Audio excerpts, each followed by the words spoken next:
بسم الله الرحمن الرحيم رب اشرح لي صدري ويسر لي أمري واحلل عقدة من لساني يفقهوا قولي اللهم لا سهل إلا ما جعلته سهلا وأنت تجعل الحزن إذا شئت سهلا ربي يسر ولا تؤسر اللهم فقهنا في الدين اللهم فقهنا في الدين اللهم إني أسألك علما نافعا ورزقا طيبا وعملا متقبلا اللهم أن تجعل القرآن ربيع قلوبنا وجلاء حزننا وذهاب همنا آمین یا رب العالمین۔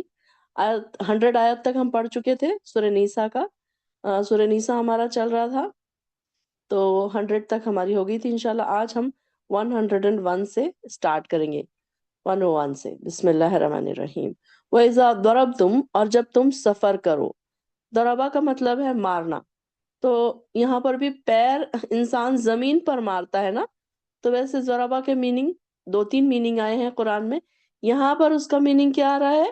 سفر کرنا، یعنی کہ قدم اٹھا کر انسان زمین پر مارتا ہی ہے نا، ایک طریقے سے مارنا ہی ہو گیا وہ۔ تو یہاں پر اس کا میننگ کیا آ رہا ہے؟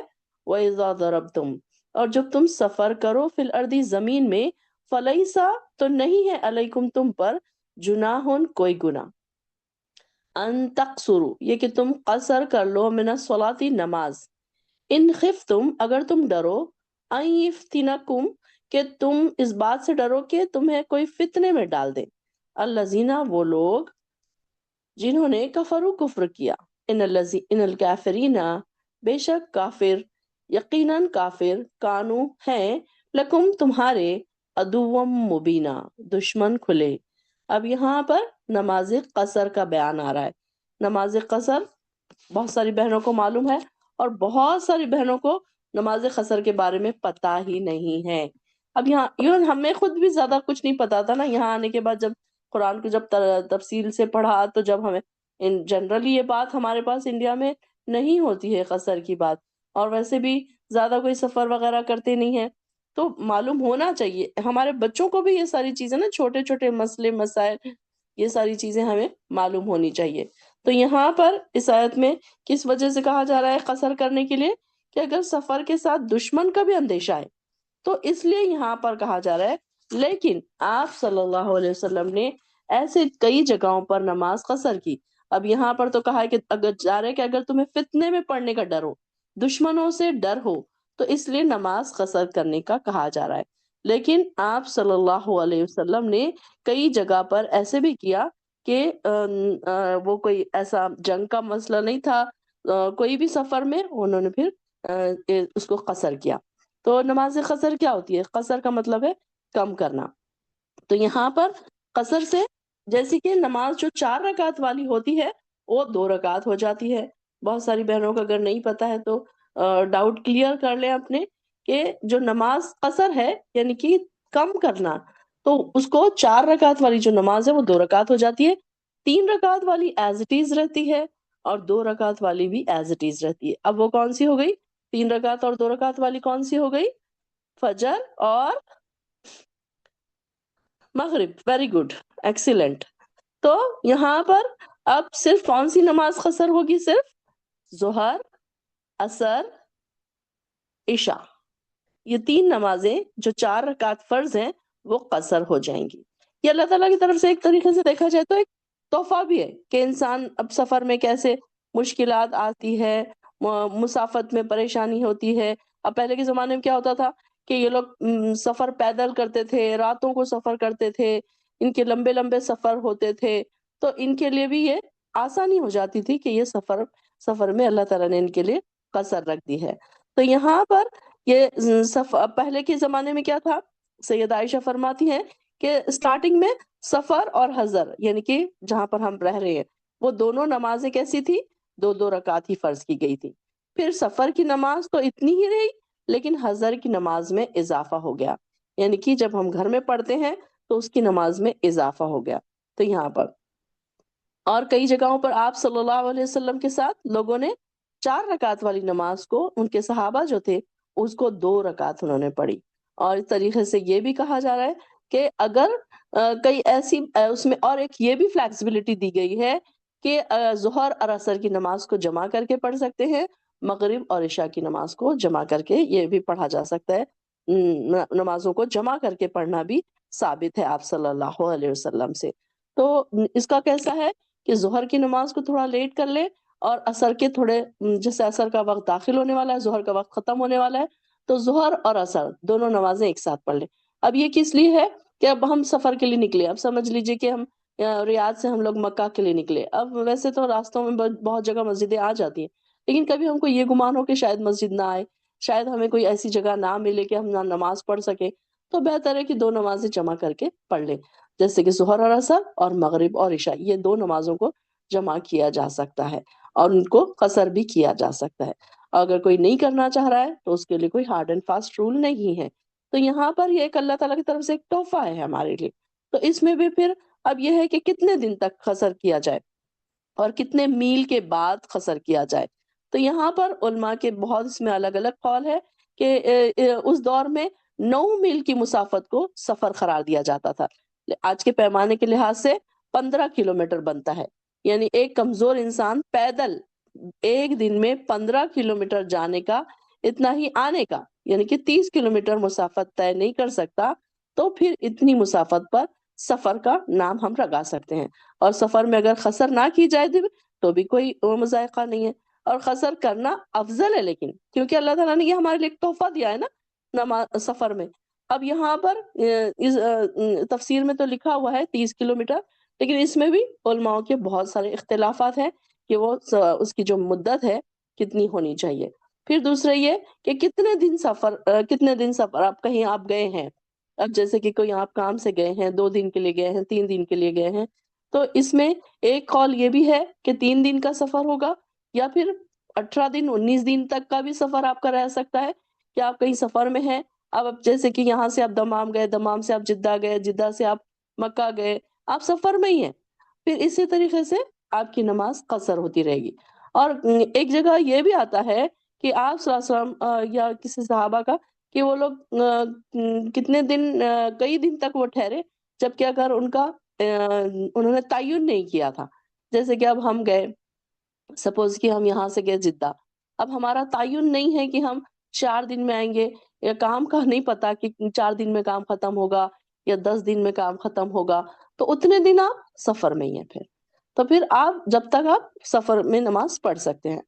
اور دوسری بات، یہ بہت ساری بہنیں یہ سوال کرتے ہیں کہ جب ہم انڈیا جاتے ہیں تو کیا ہماری نماز قصر ہوگی؟ نہیں. جب ہم ہمارے گھروں میں جاتے ہیں تو ہمارے گھر ہے نا، تو ہم فلیکسیبل ہو گئے، اپنے گھروں میں، اپنے مائکے میں آ گئے ہم، تو وہاں پر پھر نماز کیسے قصر ہو سکتی ہے؟ تو وہ قصر نہیں ہوگی پھر. اب یہ سفر میں جیسے کہ ہم کو راستے میں جگہ نہیں مل رہی ہے، وضو کے لیے پانی نہیں مل رہا ہے کہیں، اب پھر بھی سعودی عربیہ میں تو دیکھیے کہ جگہ جگہ مسجدیں مل جاتی ہیں، لیکن انڈیا میں تو ایسا پاسبل نہیں ہے کہ اگر آپ کہیں بائی کار نکل رہے ہیں یا بائی ٹرین نکل رہے ہیں تو آپ کو راستوں میں کہیں آپ کو آسانی سے مسجدیں مل جائیں یا پھر آسانی سے وضو خانے مل جائیں، یہ آپ کے لیے مشکل ہے. تو یہاں پر اللہ تعالیٰ نے یہ ہمارے لیے ایک فلیکسیبلٹی بھی دی ہے، ایک تحفہ بھی ہے اللہ کی طرف سے کہ جس میں یہ بات بتائی گئی ہے.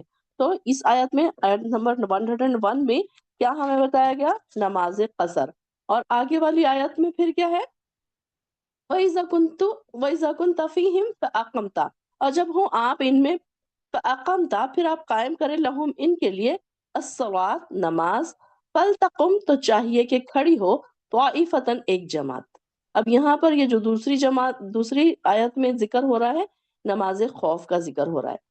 تو یہاں پر ایک جماعت کھڑی ہو تم میں سے، معک آپ کے ساتھ، وَلْيَأْخُذْ اور چاہیے کہ وہ لے لے، أَسْلِحَتَهُمْ اپنے ہتھیار، فَإِذَا سَجَدُوا پھر جب وہ سجدہ کر لے، فَلْيَكُونُوا تو ہو جائے، مِن وَرَائِكُمْ پیچھے تمہارے، وَلْتَأْتِ طَائِفَةٌ اور چاہیے کہ آئے ایک جماعت، اقرا دوسری، جس نے نماز نہیں پڑھی اب وہ آ جائے. میں اس کو ایکسپلین کروں گی انشاءاللہ آیت ختم ہونے کے بعد. لم یصلو جس نے نماز نہیں پڑھی، فلیصلوا تو وہ پڑھ لے نماز، معک آپ کے ساتھ، ولیأخذوا حذرکم اور چاہیے کہ وہ لے لے اپنا بچاؤ کا سامان، واسلحتہم اور اپنے ہتھیار، ود الذین چاہتے ہیں وہ لوگ جنہوں نے کفر کیا، لو تغفلون عن اسلحتہم کہ تم غافل ہو جاؤ اپنے اسلحوں سے، وامتعتکم اور اپنے سامان سے، فیمیلون تو پھر وہ ٹوٹ پڑے، علیکم تم پر، میلتن واحدتن ایک بارگی، ٹوٹ پڑنا ایک بارگی. تو یہاں پر دیکھیے کہ کیا بتایا جا رہا ہے یہاں؟ نماز خوف کا ذکر آ رہا ہے یہاں پر۔ اب دیکھیں کہ یہاں جنگ چل رہی ہے، ایسے وقتوں کے بعد بتائی جا رہی ہے کہ جہاں پر جنگ چل رہی ہے اور وہاں پر بھی نماز کو معاف نہیں کیا گیا۔ دیکھیے کہ نماز کو کیسے پڑھنے کا طریقہ بتایا جا رہا ہے یہاں پر۔ آپ صلی اللہ علیہ وسلم نماز میں ہیں آپ کے ساتھ اور آپ نماز پڑھا رہے ہیں، تو کیا کرنا بتایا جا رہا ہے کہ دو جماعتیں بنیں گی، دو لائنیں بنیں گی، ایک لائن دشمنوں سے لڑیں گی اور دوسری لائن پیچھے آپ صلی اللہ علیہ وسلم کے ساتھ ایک رکعت نماز پڑھے گی۔ یہ مطلب اس آیت میں نماز خوف کا طریقہ بیان کیا جا رہا ہے۔ تو اس میں کیسی صورت ہے یہ؟ ایک بار یہ ہوا تھا کہ آپ صلی اللہ علیہ وسلم کی جنگ خندق کے وقت نماز قضا ہو گئی تھی۔ اس میں بھی دیکھیے کہ دو صورتیں اس میں ملتی ہے، جس میں ایک رکعت امام کے ساتھ ادا کی، ایک رو جو تھی، ایک گروپ جو تھا، تو انہوں نے کیا کیا، ایک رکعت امام کے ساتھ ادا کی اور پھر وہ واپس پلٹ گئے، ایک رکعت پڑھ کے وہ آگے پلٹ گئے وہاں پر جہاں پر وہ پہلی صف کھڑی ہے۔ اب وہ جو کھڑے تھے جنہوں نے نہیں پڑھی وہ آ کے دوسری رکعت کمپلیٹ کریں گے۔ اس طریقے سے دونوں کی رکعت ہو گئی۔ تو یہاں پر یہ بات بتائی جا رہی ہے کہ جس نے ایک رکعت امام کے ساتھ ادا کی تو وہ دوسری رکعت خود موقع ملنے پر ادا کرے گا یا نہیں کرے گا؟ تو اگر کرے گا تو کیسے کرے گا؟ نماز مغرب کی جس کی قصر بھی 3 رکعت ہے۔ اب یہ یہاں پر اس میں یہ بھی بتایا گیا کہ نماز خوف کی الگ الگ صورتیں بھی ہے، کہ ایک تو یہ پہلی بات یہ بتائی گئی ہم کو کہ وہ اس وقت کیا کرتے تھے جب جنگ کے اوقات ہوتے تھے۔ اب ان کو یہ ڈر لگتا تھا نا کہ کہیں دشمن ایک بار کی حملہ نہ کر دے، تو یہاں پر یہ عبداللہ بن عمر سے جب کسی نے پوچھا تو انہوں نے کہا کہ ہم نماز خوف کیسے پڑھیں؟ تو کہتے ہیں کہ امام آگے بڑھے، کچھ لوگ ان کے ساتھ نماز ادا کریں، امام انہیں ایک رکعت پڑھائے، باقی لوگ ان کے اور دشمنوں کے درمیان کھڑے رہیں، یعنی کہ یہ نہ ہو کہ جو نماز پڑھ رہے ہیں ان کے اوپر آ کے کوئی حملہ کر دے۔ اب وہ دشمنوں کو روکتے رہیں گے، ایک جماعت دشمنوں کو روکتی رہے گی اور ایک جماعت کیا کرے گی؟ ایک رکعت نماز پڑھے گی۔ اور جب یہ لوگ جائیں گے تو دوسرے کے اتنے میں دیکھیے کہ کیسی بات بتائی جا رہی ہے، اتنے سخت حالات ہیں، دشمن سامنے کھڑے ہیں، لڑائیاں چل رہی ہیں، لیکن اس کے باوجود بھی نماز نہیں چھوٹ رہی ہے، وقت پہ نماز ادا ہو رہی ہے، جماعت کے ساتھ نماز ادا ہو رہی ہے۔ اور ہمارا کیا حال ہے؟ ہم تو چھوٹی چھوٹی چیزوں پر نمازوں کو قضا کر دیتے ہیں، چھوٹی چھوٹی چیزوں میں۔ آپ دیکھیے نا کہ ذرا نظر تو ڈالیے اپنے روزمرہ کی زندگی میں کہ ہم کیا ریزنز کی وجہ سے نماز قضا کرتے ہیں، جبکہ یہاں پر ہمیں بتایا جا رہا ہے کہ نماز خوف کی حالت میں بھی ان کو نماز پڑھنے کا طریقہ بتایا گیا کہ کیسے یہ پڑھیں گے۔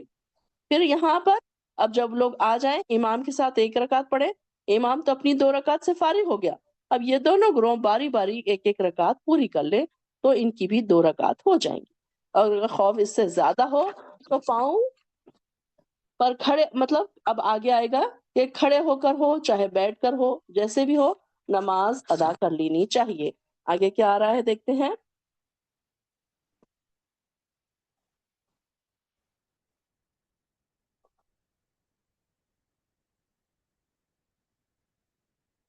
وَلَا جُنَاحَ عَلَيْكُمْ، اور نہیں ہے کوئی گناہ تم پر، ان کان بکم اذن، اگر ہو تمہیں تکلیف، کس وجہ سے؟ کوئی وجہ سے، من مطرن، بارش کی وجہ سے، بارش تیز آ رہی ہے تم نماز نہیں پڑھ سک رہے، او کنتم مرضا، یا تم ہو بیمار، ان تدعو، یہ کہ تم رکھ دو، اسلحتکم، اپنے ہتھیار، وخذوا حذرکم، اور تم ساتھ لے لو، لیے رکھو اپنا بچاؤ کا سامان، ان اللہ، بے شک اللہ تعالی، اعد، تیار کر رکھا ہے، للکافرین، کافروں کے لیے، عذاب مہینہ، عذاب رسوا کن۔ اب یہ تقوی کا لیول ہے کہ انسان کتنے بھی حالات سخت ہوں نماز نہ چھوڑے۔ اب یہ دیکھیے کہ ہم کیا کرتے ہیں، دعوت میں جاتے ہیں نماز چھوٹ گئی، بازار میں گئے نماز چھوٹ گئی، کتنے لیم ہمارے ایکسکیوزز ہوتے ہیں نماز چھوڑنے کے۔ اور انسان کچھ لوگ تو آرام سے کہہ دیتے کہ ہم ٹھیک ہے ہم قضا پڑھ لیں گے، ٹھیک ہے کوئی بات نہیں نا، ایک چھوٹی تو کیا ہوتا ہے، ہر وقت تو پڑھتے رہتے ہیں ہم، یہی کہتے ہیں نا۔ تو دیکھیے کہ کتنے سخت سخت حالات صحابہ کے وقت آئے ہیں، ایسے حالات تو ہمارے پاس کبھی نہیں آئے، الحمدللہ کہیے تم، الحمدللہ ہمارے تو بڑے آرام کے دن گزرتے ہیں، لیکن اس میں بھی ہم کیا کرتے ہیں، چھوٹی چھوٹے ریزنز پہ ہم نماز کو قضا کر دیتے ہیں۔ سر میں تھوڑا سا درد ہے نماز چھوڑ دی، ہلکا سا بخار ہے نماز چھوڑ دی، کہیں کسی کے پاس ملنے چلے گئے، کوئی آپ کے پاس ملنے آ گیا، نماز چھوڑ دی، کوئی جگہ کئی ایسی جگہ چلے گئے، نماز چھوڑ دی۔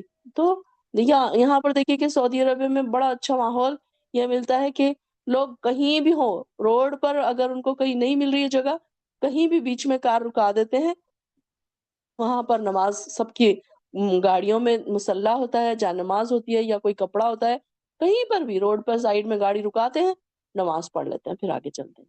اتنا اچھا وہ لگتا ہے یہ مسلمان ملک ہونے کا فائدہ، یہ اتنا اچھا لگتا ہے نا۔ اور ہر آپ مال میں چلے جائیں، کسی سپر مارکیٹ میں چلے جائیں یا کوئی بازار میں چلے جائیں، آپ کو وہاں پر ضرور کوئی نہ کوئی نماز کی جگہ مل جائے گی۔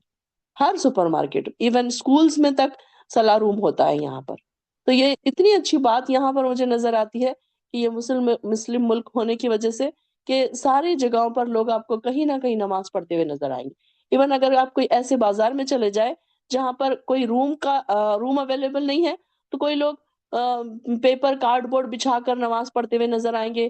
کوئی خواتین کی بات میں کر رہی ہوں، جینٹس کا تو نہیں، جینٹس کے لیے تو کہیں نہ کہیں مسجدیں مل ہی جاتی ہیں، خواتین بھی کہ کہیں نہ کہیں آپ کو کارڈ بورڈ پر کوئی نماز پڑھتے ہوئے نظر آئے گا، کوئی نیچے فرش پر ہی پڑھنا شروع کر دے گا، کوئی اپنے پرس میں ہر وقت جانماز کیری کرتا ہے، اپنی پتلی سی جانماز نکالتے ہیں، کہیں بھی نماز پڑھ لیتے ہیں۔ تو یہ بڑی اچھی بات ہے یہاں، جو کہ ہمارے ملکوں میں نہیں ہے۔ ہمارے انڈیا اور پاکستان میں یہ ساری چیزیں نہیں ہوتی ہیں، کہ وہاں پر تو اتنا شرماتے ہیں لوگ کہ ہائے یہ دیکھیں گے تو کیا کہیں گے، وہ دیکھیں گے تو کیا کہیں گے، دکان میں کیسے نماز پڑھوں، بازار میں کیسے نماز پڑھوں، کیونکہ ہمارے پاس طریقہ بنایا ہی نہیں گیا نا وہ۔ تو ہمیں یہ فکر ہونی چاہیے کہ بس اللہ مجھ سے ناراض نہ ہو، میں ایک نماز قضا کر دوں گی تو میرا کتنا لاس ہو جائے گا۔ اصل میں ہم اس کی اہمیت کو نہیں سمجھتے کہ ہماری ایک نماز قضا ہو جائے گی تو کیا ہوگا۔ ہم سوچتے ہیں چلو ٹھیک ہے نا، کیا ہوا، ایک تو قضا ہو رہی ہے، روز تو پڑھتے ہیں نا۔ تو یہ کون، ہم کل ہی ہم پڑھ رہے تھے نا یہ سورہ اعراف میں، کہ شیطان ہمارے گناہوں کو مزین کر کے دکھاتا ہے نا۔ تو کیسے مزین کیا اس نے، کہ کیا ہوا تم ایک نماز اگر چھوڑ دی تو تم نے کیا ہوا، کون سی بڑی بات ہے، دیکھو اتنے لوگ تو کبھی نماز ہی نہیں پڑھتے، تم تو اتنی ہی نمازیں پڑھتی ہو۔ یہ خیال آتا ہے نا انسان کے دل میں، تو پھر انسان کیا کرتا ہے، نماز آرام سے چھوڑ دیتا ہے۔ تو یہاں پر بھی یہ بات بتائی جا رہی کہ اتنے خوف کی حالت میں پھر وہاں پر ہتھیار کی بھی بات بتائی جا رہی ہے کہ ہتھیار چھوڑنا نہیں ہے، ہتھیار اپنے ساتھ رکھنا ہے۔ ہاں لیکن کون سے ریزنز ہو سکتے ہیں، جیسے بارش تیز آ رہی ہے یا پھر بیمار ہو گئے، تو ہتھیار اپنے بازو اتار کے رکھ سکتے ہیں، یعنی کہ جنگ پہ اگر چلے گئے تو ہتھیار نکالنے کا کوئی اب ریزن نہیں ہے آپ کے پاس۔ تو یہاں پر ہمارے لیے تو یہ ساری چیزیں نہیں ہیں، الحمدللہ ہمارے لیے تو اللہ تعالیٰ نے بڑے ہی آرام کے دن رکھے ہیں، عیش و عشرت کے دن رکھے ہیں۔ ہمارے لیے تو ہلکی پھلکی ہی عبادتیں ہیں، تو وہی ہم سے نہیں ہو رہی۔ یہ دیکھیں کہ ان لوگوں کے وقت کتنے آزمائش کے دن تھے، کیسے لمبے لمبے سفر ہوتے تھے، دھوپ میں اور گرمی میں، پانی کی کمی کا۔ اب تو دیکھیں کہ ہم اگر سفر کے لیے نکلے تو ہر تھوڑی دیر کے لیے کوئی نہ کوئی ہوٹل مل جائے گی، ریسٹورینٹ مل جائے گی، چائے کی دکان مل جائے گی، کھانے کی، پانی کی، جوس کی۔ پہلے کے زمانے میں لوگ کتنی دور دور تک پیدل چلتے تھے اور اپنا پانی کیری کرتے تھے، کبھی پانی ختم ہو جاتا تھا تو پیاسے بھوکے اتنے لمبے لمبے مہینوں کے سفر وہ لوگ پیدل طے کیا کرتے تھے۔ تو کیسے ان کے سخت حالات تھے نا۔ اب تو ہمارے پاس تو ہر چیز کی آسانی ہے، کھانے پینے کی فراوانی ہے ہمارے پاس، کوئی ایسا نہیں ہے کہ ہم کو یہ چیز کی کمی ہے، وہ چیز کی کمی ہے۔ لیکن ہماری ابھی دیکھیے کہ ہماری عبادتیں کیسی اور ان کی عبادتیں کیسی تھی، ان کے تقوی کیسے تھے، ان کے ایمان کے لیول کیسے تھے۔ ہمارے ایمان کے لیول کیوں اتنے کم ہیں، یہ ہمیں ہر وقت سوچنے کی ضرورت ہے۔ کبھی بھی یہ نہ سوچے کہ میں اتنی تہجدیں پڑھتی ہوں، میں نے قرآن اتنے ختم کر لیے، مجھے تو بہت اچھا آنے لگا ہے، میرے تو نوٹس کمپلیٹ ہے، میں تو بہت اچھا پڑھتی ہوں، میری تو بڑی تعریف ہوتی ہے۔ نہیں، بلکہ ہمیشہ یہ سوچے کہاں ہم کم ہیں، وہاں پر ہم کو بڑھانا ہے اپنے آپ۔ تقوی کا لیول میرا کہاں کم ہے، کوئی نہ کوئی ایسا میدان ہوتا ہے جہاں پر ہم کم ہوتے ہیں۔ ہر جگہ تو ہم ٹاپ نہیں ہوتے نا، کوئی بہت ہی کم ہوں گے خوش قسمت 100 میں سے ایک جو ہر میدان میں ٹاپ ہوتے ہوں گے، لیکن ہم کو تو کہیں نہ کہیں کم ہو ہی جاتا ہے نا۔ تو اس لیے کوشش کریں، یہ بھی دیکھا کریں کہ کیسے ہم ہر لیول میں اللہ تعالیٰ کے پاس ہمارا نام ہو، اللہ تعالیٰ کی گڈ لسٹ میں ہمارا نام ہو، یہ ہمارا خیال ہونا چاہیے۔ یہاں پر یہ نہیں ہے کہ چلو ٹھیک ہے ہم نے اتنا تو پڑھ ہی لیا نا بس ہو گیا، کیا ہوا اتنا نہیں پڑھے تو، یہ نہیں، ایسا نہیں ہونا چاہیے۔ بلکہ ہر وقت ہمارا یہ خیال ہونا چاہیے کہ میری ایک رکعت بھی نہ چھوٹے، میری ایک نماز بھی نہ چھوٹے، میری ایک نفل بھی نہ چھوٹے۔ کئی لوگوں کو آپ دیکھیں گے کہ ان کی تہجد کبھی زندگی میں نہیں چھوٹی، کبھی ان کی اشراق زندگی میں نہیں چھوٹی، تو ہماری فرض کہاں ہیں؟ اور جو نمازیں ہماری چھوٹ چکی ہیں نا، ان کے اوپر اللہ تعالیٰ سے رو رو کے دعائیں کریں۔ قضائے عمری والی کوئی نماز نہیں ہے۔ بہت ساری بہنیں سوچتی ہیں کہ میں قضائے عمری پڑھ لوں گی، تو قضا روزے ہیں لیکن قضائے عمری نماز نہیں ہے حدیث سے ثابت۔ یہ بھی آپ کلیئر کر لیں جو نئی سسٹرز ہیں ان کو۔ باقی ہماری پرانی سسٹرز کو پتا ہے کہ قضائے عمری کی نماز نہیں ہوتی، اس کے لیے صرف اللہ سے توبہ و استغفار کر لیں، اور آئندہ کے لیے یہ ارادہ کریں دل میں پکا کہ اب میں کبھی نماز قضا نہیں کروں گی۔ غفلت سے جو مجھ سے چھوٹ چکی ہیں تو میں اللہ تعالیٰ مجھے اس کے لیے معاف فرمائے۔ تو اس طریقے سے اللہ سے معافی مانگ لینی چاہیے۔ اور یہاں پر خُذُو حِذْرَکُم کے کیا معنی ہے؟ اب یہاں پر دیکھیے کہ پہلے تو یہ کہ بارش ہو رہی ہے، کپڑے اور ہتھیار بھیگ گئے ہیں، دوسرے یہ کہ کوئی شخص بیماری کی وجہ سے ہتھیار اتارنا چاہتا ہے، تو ان صورتوں کے علاوہ ہتھیار اتارنے کی اجازت نہیں دی گئی ان لوگوں کو۔ اور خُذُو حِذْرَکُم کے الفاظ کے معنی بھی بڑے وسیع ہیں، بہت زیادہ بڑے میننگ ہے اس کے، بہت سارے میننگ میں آتا ہے یہ کہ اس کے معنی کیا ہے؟ ہوشیار رہنا، چوکنا رہنا، اصلاح لے کر ہمیشہ ہمیشہ مصلح رہنا، اور اپنے بچاؤ کے تمام ذرائع اختیار کرنا۔ مثلا مورچوں کی حفاظت کرنا ہے، ان میں پناہ پکڑنا ہے، لڑائی سے پہلے سامان جنگ کا تیار کرنا ہے، دشمن کی نقل و حرکت سے باخبر رہنا ہے، اور یہ سوچنا بے خبری میں دشمن کے حملے کے لیے تیار رہنا ہے۔ ہر وقت یہ بھی سوچتے رہنا ہے کہ بھئی دشمن کبھی بھی حملہ کر سکتا ہے، تو اس کے لیے اس کو کہا گیا خُذُو حِذْرَکُم، یعنی کہ تم اپنے ہتھیار اپنے ساتھ رکھو، اپنے بچاؤ کا پورا سامان اپنے ساتھ رکھو۔ کہ دور نبوی میں کیا ہوتا تھا؟ اسلحہ جنگ ہر مجاہد کی انفرادی ملکیت ہوتی تھی، مطلب اپنی پرسنل ملکیت ہوتی تھی، مگر آج اسلحہ جنگ مہیا کرنا حکومت کی ذمہ داری ہے۔ پہلے کے زمانے میں سب کے گھروں میں اپنے اپنے جنگی سامان ہوتے تھے، اسلحہ ہوتے تھے، لیکن آج ہمارے لیے ویسا نہیں ہے۔ آج حکومت کی ذمہ داری ہے کہ وہ ساری چیزیں رکھے، اور کس کو بلائے، کس کو ان کے پاس کی فوج ہوتی ہے وہی انہیں ہماری طرف سے پھر لڑتی ہے۔ تو یہ بات یہاں پر بتائی جا رہی ہے۔ پھر اس کے بعد آگے فَإِذَا قَضَيْتُم، پھر جب تم پوری کر لو صلاۃ نماز، فَاذْكُرُوا اللَّهَ، تو تم ذکر کرو اللہ کا، قیاماً کھڑے ہوئے، وقعوداً اور بیٹھے ہوئے، وعلی جنوبکم اور اپنی کروٹوں پر، فَإِذَا اطْمَأَنَّنتُم، پھر جب تم بے خوف ہو جاؤ، فَأَقِیمُوا الصَّلَاۃَ، تو تم قائم کرو نماز۔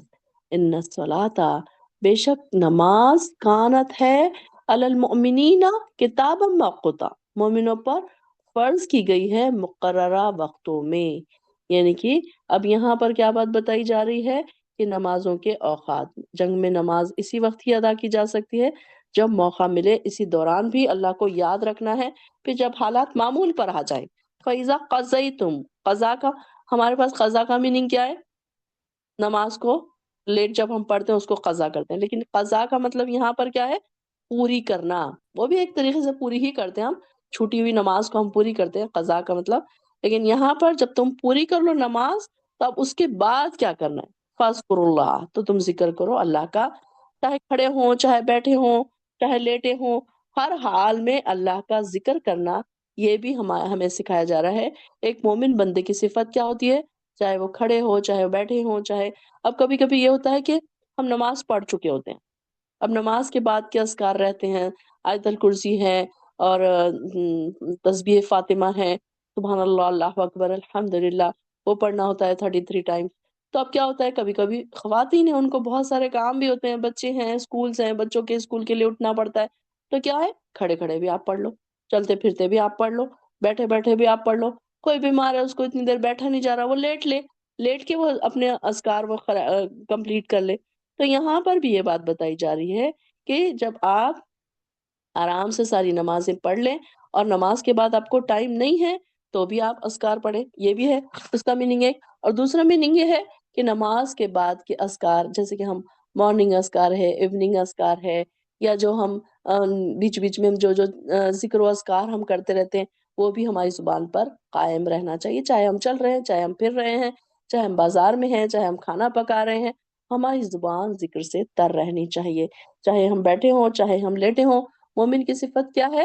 کہ اس کی زبان ہر وقت اللہ کے ذکر سے تر رہتی ہے۔ تو یہاں پر بھی یہی بتایا جا رہا ہے کہ جب تم اپنی نماز پوری کر لو تو ذکر کرو اللہ کا، کھڑے ہو کر، بیٹھے ہوئے یا اپنی کروٹوں کے بل۔ پھر جب تم بے خوف ہو جاؤ تو تم قائم کرو نماز، اور نماز مومنوں پر مقررہ وقت میں ہے۔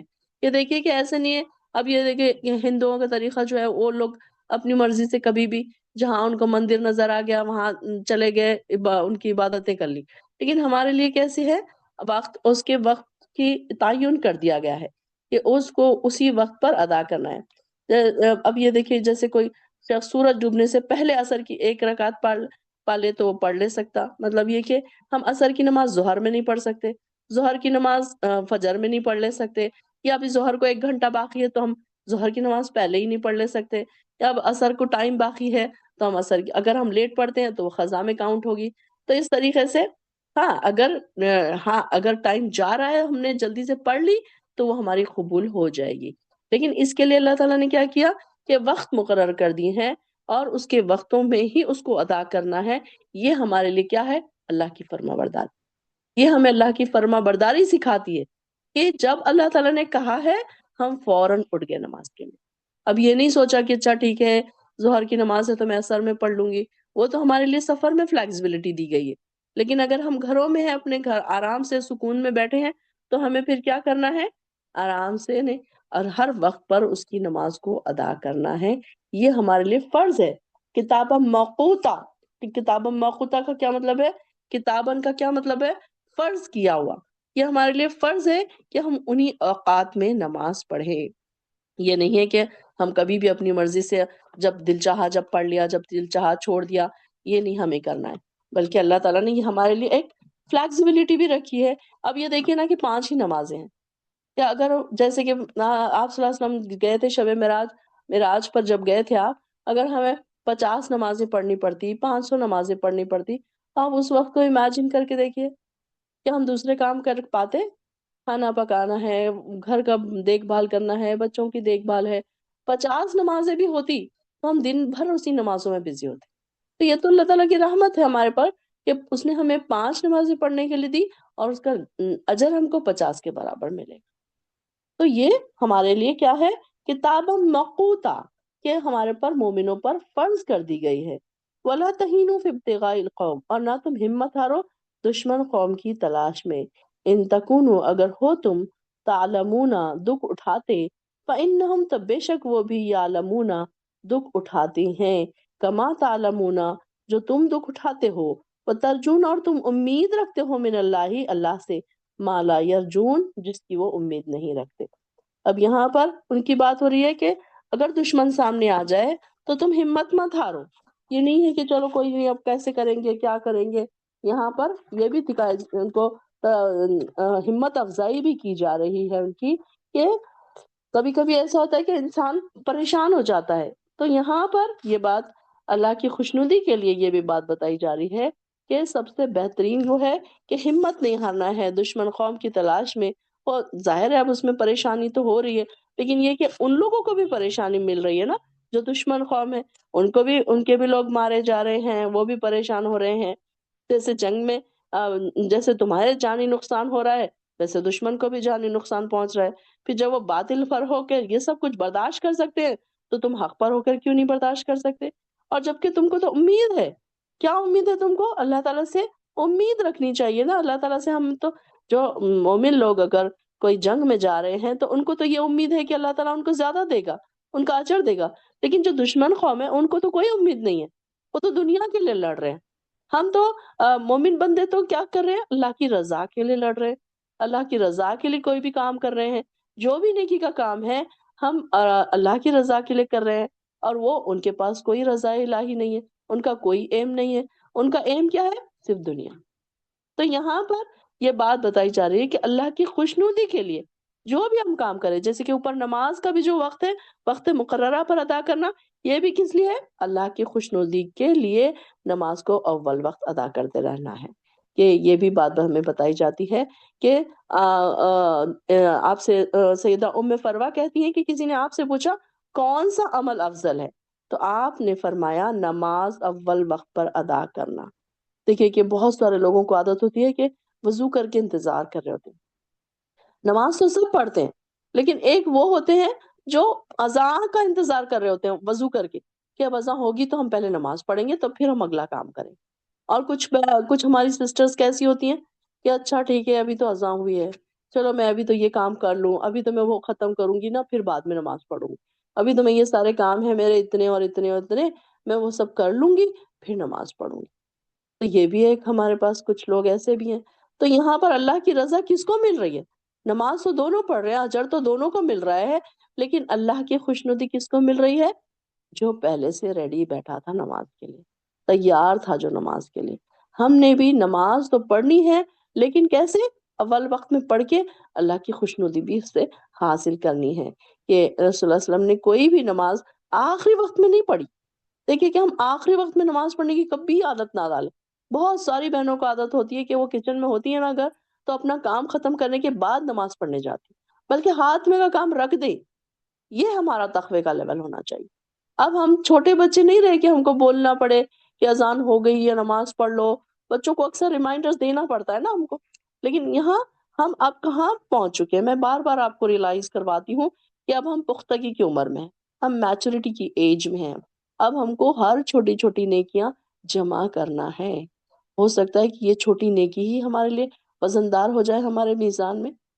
تو اس لیے یہاں پر بات بتائی جا رہی ہے کہ ایک چاہے نماز ہو، چاہے کوئی بھی کام ہو، وہ اللہ سے امید رکھتے ہوئے اگر ہم کریں گے تو اللہ تعالیٰ اس کا اجر دینے والا ہے۔ اللہ واللہ وکان اللہ علیما حکیما، اللہ تعالیٰ خوب جاننے والا ہے اور بڑا حکمت والا ہے کہ اللہ تعالیٰ جانتا ہے کہ میرا بندہ میرے لیے کیا کر رہا ہے، کیا محنتیں یہ اس نے میرے لیے کی ہے۔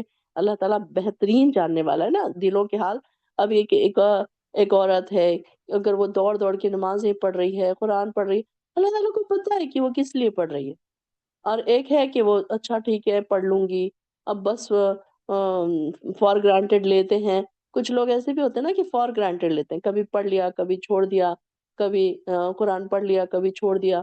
اب یہ دیکھیے نا کہ قرآن کی کلاسز کو بھی ہم کتنا فار گرانٹیڈ لیتے ہیں۔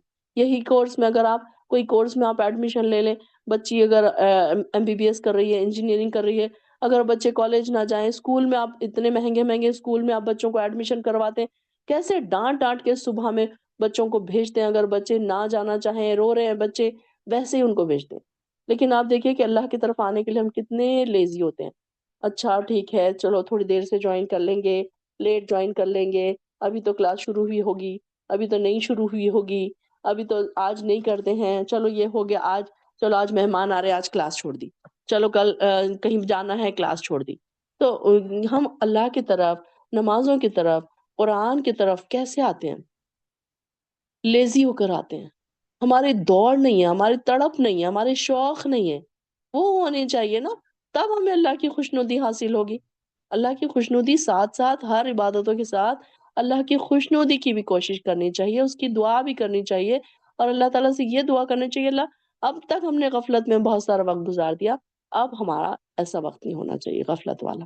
تو ہر نماز کے لیے، ہر دین کے کام کے لیے جب بھی آپ کو بلایا جائے دوڑ کے آ جائیں۔ اب دیکھیے کہ کلاس شروع ہو کے کتنی دیر ہوئی ہے، اب کہیں کہیں بہنیں جوائن ہو رہی ہیں جبکہ کلاس ختم ہونے کا ٹائم آ رہا ہے۔ تو یہ میرے لیے آپ کے لیے کوئی ہارڈ اینڈ فاسٹ رول نہیں ہے، آپ کی مرضی ہے آپ جوائن کریں، لیکن یہ دیکھیں کہ مجھے اجر کتنا مل رہا ہے۔ ایک وہ ہے جو پہلے سے کلاس کے پہلے سے جوائن ہو کے بیٹھے ہیں، جنہوں نے اپنا نام پہلے ہی کلک کر دیا ہے لنک کو کہ اب جیسے ہی میں اوپن کروں گی ان کا نام پہلے مجھے نظر آتا ہے، تو ان کے اللہ تعالیٰ نے ان کے نام آگے نہیں لکھ دیے ہوں گے سر فہرست اللہ کی لسٹ میں؟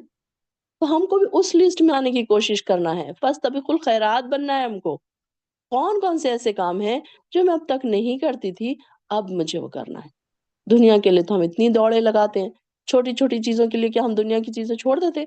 آپ دیکھیے کہ نماز کو ہم چھوڑ دیتے ہیں، کبھی سر دکھ رہا ہے، کبھی پیر دکھ رہا ہے، کبھی بخار آ اگر آپ کی فلائٹ ہو، کیا فلائٹ چھوڑ دیں گے؟ نہیں نہیں میرا آج سر دکھ رہا ہے، میری فلائٹ ہے، میں نہیں جا رہی آج۔ کریں گے کیا آپ ایسا؟ نہیں کریں گے نا۔ تو دنیا کی چیزوں کو ہم کتنی اہمیت دیتے ہیں؟ ہمیں پتا ہے کہ اگر ہم فلائٹ چھوڑ دیں گے تو ہمارے تو بہت سارے پیسے چلے جائیں گے۔ یہاں ہم کیوں نہیں سوچتے کہ اگر میں ایک نیکی کا کام چھوڑ دوں گی تو میرے کتنے نیکیاں چلے جائیں گے، میں کتنے لیول آگے جاتے جاتے پیچھے ہو جاؤں گی، اللہ کے پاس میرے کہاں پہ نام آئے گا؟ یہ نہیں سوچتے ہم، بلکہ ہم ہر وقت دنیا کی چیزوں کو اتنی اہمیت دیتے ہیں ہم، اور آخرت کو ہم نے بالکل اہمیت نہیں دی۔ الحمدللہ ثم الحمدللہ، اللہ کا شکر ادا کریں کہ آپ لوگ تو یہاں آ گئے.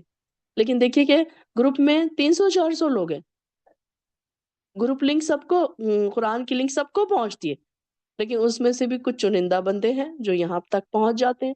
اللہ تعالیٰ جن کو پسند کرتا ہے ان کو بلا لیتا ہے. اب میں وہی کہتی ہوں کہ اگر کوئی نماز کے لیے کھڑا ہے نا، آپ خوش ہو جائیے کہ اللہ تعالیٰ نے آپ کو پسند کیا اس کے سامنے کھڑے رہنے کے لیے. جو مسجدوں میں جاتے ہیں اللہ تعالیٰ نے پسند کیا ان کا مسجدوں میں آنا. کہ جیسے میں ہمیشہ آپ لوگوں کو کہتی ہوں نا، ہم مہمان کس کو بلاتے ہیں؟ جن کو ہم پسند کرتے ہیں. ہمارے وہ دوستوں کو ہم بلاتے ہیں. اب کلاس میں اگر 40 ہمارے ہم اگر اسٹوڈنٹ ہیں، ہمارے کلاس میں 40 اسٹوڈنٹس ہیں، تو کیا ہم 40 کو دعوت پہ بلاتے ہیں؟ 40 میں سے 4-5 ایسے ہوتے ہیں جو ہمارے کلوز ونس ہوتے ہیں، ہم ان کو دعوت میں بلاتے ہیں. تو اللہ کے آگے، اللہ کی محفلوں میں، قرآن کی محفلوں میں کون آتا ہے؟ جن کو اللہ تعالیٰ پسند کرتا ہے. مسجدوں میں کون آتا ہے؟ جن کو اللہ تعالیٰ پسند کرتا ہے. آپ جب بھی سجدہ کریں اللہ کا شکر ادا کریں کہ اللہ میں ان خاص لوگوں میں سے ہوں جن کو تو نے سجدے کی توفیق دیا. کئی مسلمان ایسے ہیں جو نہ نمازوں کی طرف آتے ہیں، جو نہ قرآن کی طرف آتے ہیں، وہ نام کے مسلمان ہیں. الحمدللہ الحمدللہ. ایک سجدہ کرے، ایک نماز پڑھے نا، بیٹھ کے بہت زیادہ شکر ادا کریں. اللہ تو نے مجھے نماز پڑھنے کے قابل بنایا، اللہ تو نے مجھے اس قابل بنایا کہ میں تیرے سامنے کھڑی ہوں. تو نے اس بات کو پسند کیا کہ میں تیرے سامنے آ کر کھڑے ہو جاؤں. ورنہ دیکھیے اللہ تعالیٰ کی اگر ہمارے پر نہ ہوتی رحمت تو ہم کہاں کھڑے ہوتے نماز کے لیے؟ ہم بھی انجوائے کر رہے ہوتے کہیں اور. ہمارا انجوائمنٹ ہم کو یہاں مل رہا ہے. کیوں؟ اللہ تعالیٰ نے ہم پر رحم کیا. خاص نعمت، یہ اللہ کی خاص نعمت ہے ہمارے اوپر کہ اللہ تعالیٰ نے ہم کو پسند کیا کہ ہم عبادتیں کریں. اللہ کے اذن کے بغیر ہم ایک سجدہ بھی نہیں کر سکتے. آپ دیکھیے کہ کتنے لوگ ایسے ہیں جو جوانی میں کرسیوں پر آ گئے، سجدہ نہیں کر سکتے. اللہ تعالیٰ ہو سکتا ہے کہ ان کی جو تڑپ ہے اس کی وجہ سے ان کو اللہ تعالیٰ ان کا اجر زیادہ بھی دیتا ہوگا. تڑپ کی بھی بات ہے نا. وہ تڑپتے ہیں، روتے ہیں کہ اللہ ہم سجدہ نہیں کر پا رہے. اللہ ہم کئی ایسے ہیں جو بیمار تھے، پیشنٹ تھے، لیکن انہوں نے برابر روزے رکھے. ان کی تڑپ یہ تھی کہ ہمارے عبادتیں نہ جائیں. کئی ایسے تڑپ تڑپ کے روتے ہیں کہ اللہ ہماری نماز نہیں ہو رہی، اللہ ہماری سجدے نہیں ہو رہے، اللہ ہم کیا کریں. تو اللہ تعالیٰ ان کے رونے کو بھی دیکھتا ہے. ان کو ہو سکتا ہے کہ ان سے زیادہ اجر ملتا ہوگا. تو جب بھی آپ نماز پڑھیں اللہ کا شکر ادا کریں، جب بھی آپ سجدہ کریں اللہ کا شکر ادا کریں. اور جب آپ جائیں سجدے میں تو ایسے سوچیں کہ اللہ میرا دل نہیں چاہ رہا، سجدے میں سے سر اٹھانے کے لیے ہمارا دل نہیں چاہنا چاہیے کہ اللہ تعالیٰ نے ہم کو پسند کیا اور سجدوں کی طرف بلایا، نمازوں کی طرف بلایا، دین کی ایسی محفلوں سے جوڑ دیا جہاں پر قرآن ہمیں سمجھ آ رہا ہے. کتنے خوش قسمت ہیں ہم کہ اب تراویوں میں ہمیں قرآن سمجھ آ رہا ہے. کل تک تو مندے بہروں کی طرح سنتے تھے کھڑے ہو کر. جب اللہ اکبر آیا، جب ہم تھوڑے سے اپنی طرف آتے تھے کہ ارے اب تو رکوع کرنا ہے. ہوتا تھا نا یہ؟ غور کریں آپ، کیا یہ نہیں ہوتا تھا جب تک ہم کو قرآن نہیں سمجھتا تھا؟ یہی حال ہمارا تھا نا پہلے کہ ہم ایسے بس کھڑے ہوتے تھے اور بس جب اللہ اکبر کہہ دیا جھک گئے، سجدے میں چلے گئے اور پھر کھڑے ہو گئے. پھر وہ اپنے دماغ میں خیالات چل رہے ہیں، ابھی یہ گھر پہ جا کے یہ کرنا ہے، وہ پکانا ہے، ان کے وہاں ملنے جانا ہے، یہ شاپنگ یہ کرنا ہے، یہ ساری چیزیں چلتی تھی. لیکن دیکھیے کہ قرآن سے جڑنے کے بعد آپ لوگوں کے دل کیسے بدل گئے، کیسی محبت قرآن سے ہو گئی کہ دنیا کی محبت اس دل سے چلی گئی. اب کہ کون سے کپڑے لینا ہے، کیا چوڑیاں لینا ہے، کیا مہندیاں لگانا ہے، یہ ساری چیزوں کی طرف دل نہیں جاتا. اب غور کیا آپ نے کیسے اللہ تعالیٰ نے آپ کو اللہ والیاں بنا دیا، رب والے بن گئے آپ. الحمدللہ، ھذا من فضل ربی. الحمدللہ الحمدللہ. انا انزلنا، بے شک ہم نے نازل کیا، الیک آپ کی طرف، کتاب بالحق، حق کے ساتھ، لتحکما تاکہ آپ فیصلہ کریں، بین الناس درمیان لوگوں کے، بما اراک اللہ اس کے ساتھ جو آپ نے آپ کو اللہ نے سکھایا. اراکا کا مطلب ہے دکھایا، یہاں پر سکھایا یا دکھایا دونوں میننگ ہو سکتے. ولا تکن، اور نہ ہو آپ، للخائنین خیانت کرنے والوں کی طرح کی خاطر، قسیمن جھگڑا کرنے والے. انشاءاللہ آیت نمبر 105 تک رکھتے ہیں. اس کی تفسیر انشاءاللہ ہم کل دیکھیں گے کیونکہ یہ بہت زیادہ ڈیٹیل ہے اس کی تفسیر، تو انشاءاللہ اس کو ہم کل دیکھیں گے. پھر وآخر الدعوانا الحمدللہ رب العالمین.